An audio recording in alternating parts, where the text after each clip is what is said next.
I tried to tell you guys that he was coming back. Now look what happened. I'll tell you what, just tell me one character, one superhero, one major character that has died and that has stayed dead. Except Uncle Ben.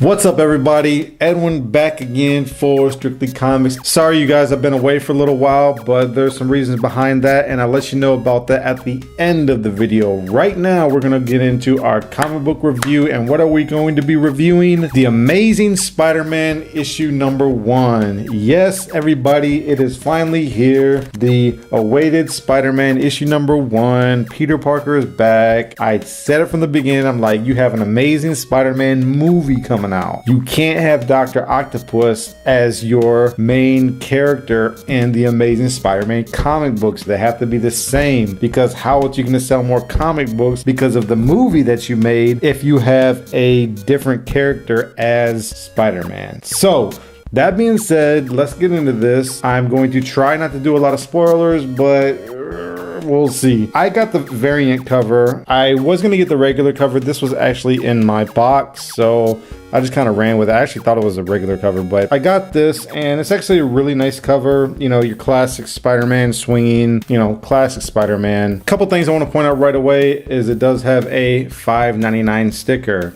Never a fan of this. Is it worth it? We'll find out. Once we open up the pages of the book, we get a origin story retold.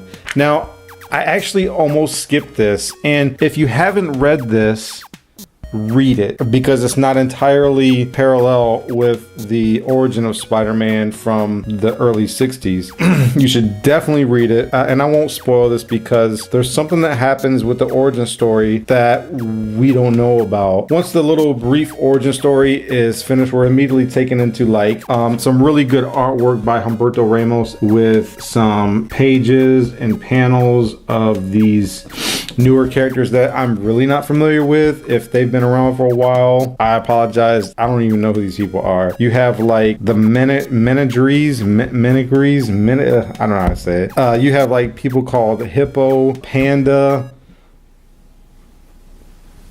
I don't know, man. They didn't really seem too interesting to me. One character that I thought was kind of cool. The Hippo kind of reminded me a lot of Rhino. Not that he was the cool one, but he just reminded me a lot about Rhino. But it's, you know, you have that same humor in this comic book that you want from Peter Parker, which I think they did a great job with Dan Slott. You just see kind of Spider-Man just kind of, he's blurring out. He's trying to dodge these enemies. You see this little very bottom panel right here, and he's attached, but you could tell that he doesn't look as if he has all of his clothes on, because you could see his web shooters on his wrists. And in the panel, he's like, he says, this isn't as bad as it looks. And I knew what was going to happen as soon as I turned the page. He's just butt naked. And then he's like, okay, this is as bad as it looks. So that's like the after part that you get in the beginning. And then you have to kind of read to find out what happens. And what eventually happens is he ends up coming across this character who has the power to manipulate threading. She can unthread and she can rethread. It's kind of cool, but she ends up removing most of Spider-Man's costume before he just, you know, gives her a nice blow to the face and kind of stops her before she takes off the mask. We also see a panel right here with Electro, which is easily predictable because the movie comes out later this week. It's actually probably out already. You know, who knows? It probably is. So kind of a setup for the movie that's coming out right now, which we all should have expected. But it was just a really good story. Spider-Man is actually kind of getting adjusted still to his returned life, and he realizes that there's a lot of new things that have basically been added to his life, to Dr. Octopus's thanks, really, because now he has a corporation and industry which is probably worth millions upon millions of dollars. It's going to be kind of interesting to see how that all plays out. And we also just get more really good paneling, really good artwork. Here's a really nice page. Peter Parker ends up finding his way back home, you know, half naked, and he ends up going into the skylight of his apartment, and who's there waiting for him, and it is Anna Marie, and she ends up realizing that Peter Parker is Spider-Man. I won't go into details, I'm trying not to spoil, but she ends up realizing that, well, I guess I am spoiling it because I'm sitting here telling you that she finds out that he is Spider-Man. So, spoiler! She finds out that he's Spider-Man, and you can just read to find out how she knows. But it just creates a whole new complication in Peter Parker's life. That's going to be interesting to see how that part of his life plays out. Now, I will say this, that the book was $5.99 and you actually get 7 stories in this book. It's just like Amazing 700. You have like 6 or 7 stories, but you only really care about the one story. One of the other stories are like the Inhumans, which I think they give you the entire first book, which me personally, I really don't care about because I don't buy a lot of Marvel titles.